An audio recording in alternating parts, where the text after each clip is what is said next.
Meu nome é Lívia Teodoro, tenho 28 anos e até hoje sinto um arrepio estranho quando me lembro de tudo o que vivi ao lado de um simples objeto, uma cadeira velha que meu pai trouxe para casa.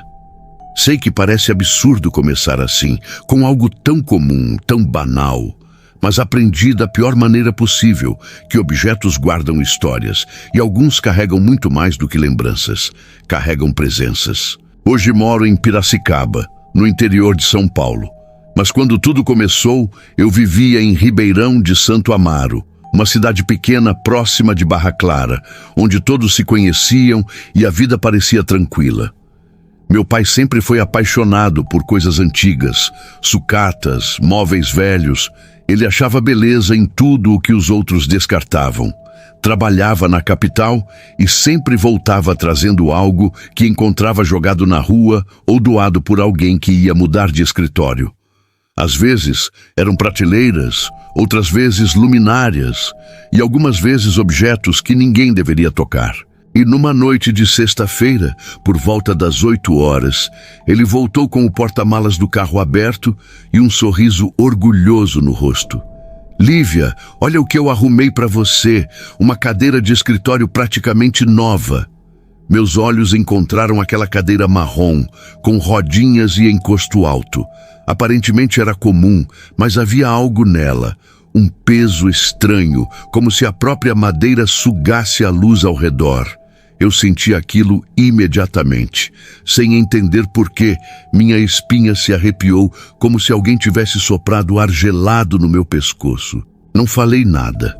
Apenas ajudei meu pai a levar a cadeira para o meu quarto, onde ele colocou exatamente em frente ao meu computador, bem no centro do ambiente. Ele parecia tão feliz que eu não quis estragar o momento. Eu sempre tive sensibilidade espiritual. Desde criança, sentia presenças, ouvia passos quando ninguém estava em casa e por algumas vezes cheguei a ver vultos. Minha família já tinha se acostumado, e eu também. Mas naquela noite, ao me deitar, uma sensação nova tomou conta do quarto. Um silêncio tão profundo que era quase um som. Apaguei a luz, fechei os olhos e tentei dormir, mas por volta da meia-noite algo aconteceu. Eu não sei explicar direito. Parecia um sonho, mas ao mesmo tempo não era. Senti meu corpo afundar na cama e de repente era como se eu tivesse sido arrancada de dentro de mim. Me vi lá embaixo, deitada, enquanto flutuava no teto do quarto. Nunca tive uma experiência extracorpórea tão clara. E foi então que a vi. Sentada na cadeira, girando lentamente, estava uma mulher completamente vestida de preto. A pele dela era muito escura, mas não era isso que assustava.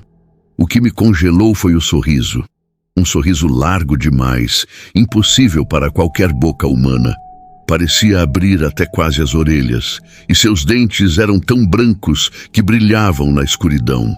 Ela começou a girar mais rápido, e seu riso ecoou no quarto como uma mistura de risada e grito, algo agudo e demoníaco. Eu tentava me mover, mas estava presa no alto, flutuando. A mulher apontou para mim com o dedo fino, e seus olhos brilharam como carvões acesos. Você veio junto. Acordei de um salto, suando, com o coração martelando tão forte que parecia querer sair do peito. A cadeira estava parada, silenciosa, mas eu tinha certeza de que algo estava sentado nela poucos segundos antes. Pensei em contar ao meu pai, mas sabia que ele riria. Então guardei para mim. Porém, na manhã seguinte, os problemas começaram. Primeiro, pequenos incidentes. Meu pai tropeçou no quintal e quase caiu de cabeça no chão. Alguns dias depois, sofreu um acidente leve de carro. Nada grave. Mas depois de cerca de 40 dias, tudo piorou. Ele estava trabalhando na estrada quando uma carreta desgovernada passou a poucos centímetros dele. Por muito pouco, ele não foi esmagado. No terceiro acidente, ele caiu da moto e foi arremessado vários metros para o asfalto. Sobreviveu por milagre. Enquanto isso, dentro de casa, o ambiente piorava a cada dia.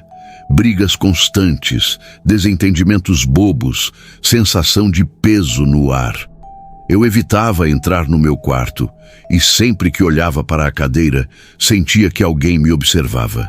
Mudamos para Piracicaba, acreditando que uma nova casa traria paz. Mas era tarde demais. A sombra veio junto. No primeiro mês, na nova casa, comecei a vê-la novamente. Às vezes em pé no corredor. Às vezes atrás de mim quando eu me olhava no espelho. Outras vezes no canto do quarto, apenas observando com o mesmo sorriso impossível.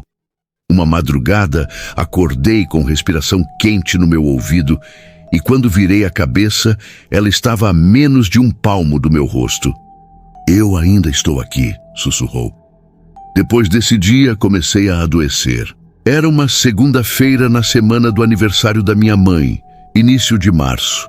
Acordei com um incômodo na garganta e disse a uma colega de aula que estava gripada e queria voltar para casa. 2 horas depois, eu já não conseguia ficar de pé. Passei a noite vomitando tudo o que comia. Senti um calor absurdo no corpo, depois calafrios e, por fim, perdi a força nas pernas. Na quarta-feira, por volta das 7h30 da noite, desmaiei na sala da minha casa. Acordei sendo carregada por vizinhos e meu pai. E quando cheguei ao hospital, comecei a vomitar uma espuma verde, com um cheiro tão forte que até as enfermeiras se afastaram. O médico que me atendeu disse que eu estava grávida, mas isso era impossível. Ele dizia sentir algo se movendo dentro da minha barriga. Eu chorava de dor, de medo, de confusão. Quando me colocaram na cadeira de rodas para me levar ao soro, tive outra visão. O corredor estava vazio. Ninguém, nenhum médico, nenhuma enfermeira. Tudo era só uma luz branca forte, como um nevoeiro, e no meio dele, a mulher, rindo. A cadeira velha atrás dela e sua mão apontando para mim. "Agora você é minha", disse ela. Desmaiei de novo.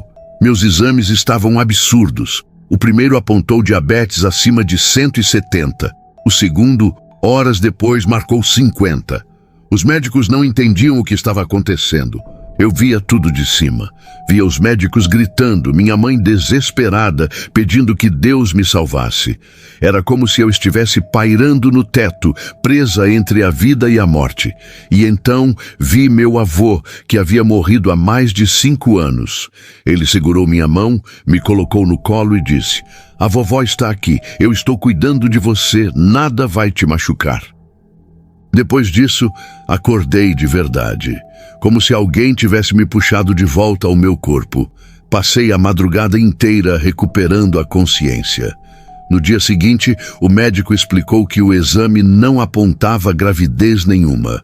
O que havia na minha barriga era uma massa de comprimidos não dissolvidos, algo que, segundo ele, era impossível. Eu não havia tomado remédio algum. Os dias passaram. E quando achei que nada pior aconteceria, tudo desabou de vez. Certa tarde, ao descer a escada para pegar água na cozinha, senti uma força empurrar minhas costas com violência. Caí de joelhos e quando tentei me levantar, algo agarrou o meu tornozelo, como dedos gelados tentando me puxar para baixo. Gritei tanto que meus pais vieram correndo. Minha avó, quando soube, veio imediatamente à nossa casa. Ela trouxe água benta, um ramo benzido e pediu que eu mostrasse a tal cadeira. Quando olhou para ela, empalideceu. "Isso aqui não pertence a vocês", disse. Ela me mandou derramar a água benta sobre a cadeira, e no instante em que fiz isso, uma fumaça escura subiu dela, como um vapor preto que se espalhou pelo chão. O ar ficou pesado. E eu senti uma presença saindo, fugindo, quase correndo pela casa até desaparecer pela porta da frente. Pegamos a cadeira e jogamos fora naquela mesma noite. E o mais estranho é que assim que tiramos aquela maldita coisa de dentro de casa, uma paz indescritível tomou conta de todos nós. As brigas cessaram. O ambiente clareou. E pela primeira vez em muito tempo, consegui respirar fundo, sem sentir um nó no peito. Meu namorado, que vivia brigando comigo por qualquer coisa, mudou completamente.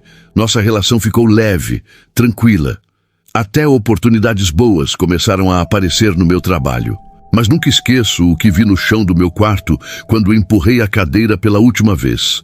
Uma mancha negra, como um rastro de sombra que se dissipou lentamente. Desde então, aprendi uma lição dura. Nunca pegue nada que você não sabe de onde veio. Objetos carregam histórias. Alguns carregam maldições. Eu sobrevivi. Mas até hoje, quando fecho os olhos, ainda consigo ouvir aquele riso distante e aquela voz sussurrando meu nome. Eu me chamo Mariana. Moro atualmente em uma pequena cidade chamada Alto da Serra, no interior de Santa Catarina, mas nasci em Florianópolis. Hoje tenho 17 anos, mas o que vou contar aconteceu quando eu tinha exatos 7 anos de idade. Apesar da pouca idade naquela época, eu já convivia com uma sensibilidade espiritual muito forte, algo que me acompanhou desde o momento em que aprendi a falar. Meus familiares diziam que eu era uma criança diferente, que percebia coisas que ninguém mais percebia, e que por isso eu vivia mais assustada do que as outras crianças da minha idade. Mas nada, absolutamente nada do que eu já tinha visto ou sentido até aquele momento, se compara ao que ocorreu naquela noite terrível, a noite que até hoje eu me recuso a esquecer, porque ela marcou a minha alma de uma forma que me acompanha desde então. Quando pequena, eu amava dormir na casa da minha avó paterna, Dona Ernestina. Ela era uma mulher muito simples, mas extremamente acolhedora. Sua casa ficava no final de uma rua estreita, uma casinha antiga construída pelo meu avô quando eles ainda moravam no sítio. Meu avô, seu Bernardo, construiu tudo com as próprias mãos, tábua por tábua, tijolo por tijolo, auxiliado por 2 dos meus tios. A casa tinha 4 quartos, sendo 3 com portas de madeira e um apenas com uma cortina fina, separando o ambiente do restante da casa. Guardem essa informação, pois ela se tornaria importante mais tarde. Eu costumava dormir no penúltimo quarto, o que tinha uma única janela virada para os fundos da casa. Esse quarto não era grande, mas também não era pequeno demais. Era exatamente do tamanho necessário para caber um guarda-roupas velho de madeira escura, 2 colchões encostados na parede e uma cômoda com gavetas tortas que rangiam quando abertas. Eu dormia em um dos colchões, sempre posicionada de forma que meus pés ficassem de frente para 2 quadros antigos, pendurados na parede ao lado da janela. Esses quadros existiam desde quando minha avó morava no sítio, e ela dizia que pertenciam à mãe dela, minha bisavó, que já havia falecido há muito tempo. O primeiro quadro mostrava uma ponte de madeira estreita sobre um riacho, com 2 crianças pequenas atravessando e um anjo grande atrás delas, como se as estivesse protegendo. Era um daqueles quadros clássicos, conhecidos como o Anjo da Guarda. O outro quadro, porém, tinha uma imagem da Nossa Senhora da Aurora, uma representação bem diferente da Nossa Senhora que eu sempre via nas igrejas. Essa possuía uma pele levemente escura, um manto branco com detalhes azuis e um olhar sereno demais, quase perturbador. A moldura estava gasta, a tinta craquelada, e havia um pequeno rasgo no canto inferior que parecia uma fenda aberta com o tempo. Naquela noite específica, eu tinha ido dormir na casa da minha avó como de costume. Era inverno, e o frio cortante fazia todos ficarem mais próximos, sempre ao redor do fogão a lenha. A casa inteira cheirava a fumaça, pinhão assado e madeira úmida. Minha avó preparou meu banho, me vestiu com um pijama grosso de flanela e me colocou no colchão, cobrindo-me com 2 cobertas pesadas. Depois disso, ela apagou a luz, deixou a porta entreaberta para que a claridade da cozinha pudesse entrar e voltou para conversar com meu avô. Eu adormeci rápido, como sempre acontecia na casa dela, mas não sei quanto tempo dormi. Só lembro de acordar de repente, com o coração acelerado e uma sensação sufocante no peito. Era como se eu tivesse alguém sentado em cima de mim, impedindo meus pulmões de se encherem completamente. Acordei de olhos arregalados, deitada de barriga para cima. Pela janela fechada, entrava uma luz fraca do poste da rua, apenas o suficiente para que eu enxergasse contornos e sombras. E foi então que eu vi. Assim que abri os olhos, eles foram parar diretamente no quadro da Nossa Senhora da Aurora. Mas o que estava diante de mim não era apenas o quadro. Eu juro pela minha vida inteira que a figura dentro dele estava se mexendo. Inicialmente, pensei que fosse um sonho, uma ilusão criada pelo meu medo, pela escuridão. Mas não. A imagem começou a se virar lentamente, como se estivesse saindo da pintura. Primeiro vi seu manto se destacando da tela. Depois, seu corpo assumindo uma forma sólida, descendo devagar, de costas para mim, como se estivesse deslizando para fora do próprio quadro. Meu corpo inteiro congelou. Eu queria gritar, mas não consegui. Minha garganta parecia travada, como se alguém tivesse enfiado um pano seco dentro dela. Minha visão ficou turva por um momento, mas eu continuava vendo aquela figura negra, silenciosa, descendo do quadro como se fosse algo absolutamente natural. Quando seus pés tocaram o chão, senti o colchão afundar ao meu lado, mesmo que ela estivesse a alguns passos de distância. O quarto inteiro ficou mais pesado. Foi então que senti algo se apoiando nas minhas costas. Era como se mãos invisíveis, grandes e frias, pressionassem minhas costelas com força. Não era uma pessoa, não era algo humano. Aquilo tinha um peso absurdo, um peso que uma criança pequena jamais conseguiria suportar. Senti meus olhos lacrimejarem, meu nariz arder. Eu estava paralisada de medo, sem conseguir mover sequer um dedo. Eu sabia que se demorasse mais um segundo, eu ia morrer. Com um esforço que até hoje não sei explicar, tentei virar o corpo, arrastando-me centímetro por centímetro, com aquela coisa ainda pressionando minhas costas. Meu corpo inteiro tremia. Minha respiração era curta e desesperada. Estiquei meu braço, meu bracinho pequeno de criança de 7 anos, tentando alcançar a maçaneta da porta. Toquei apenas a ponta do trinco. Bati nele com a palma da mão. E graças a Deus, a porta se abriu. Assim que a porta se abriu, minha voz finalmente explodiu. Eu gritei. Gritei tão alto que meu peito doeu. Gritei como se estivesse sendo arrancada do mundo. Minha avó veio correndo, descalça, com o avental ainda preso na cintura. Ela me pegou no colo enquanto eu chorava convulsivamente, tremendo dos pés à cabeça.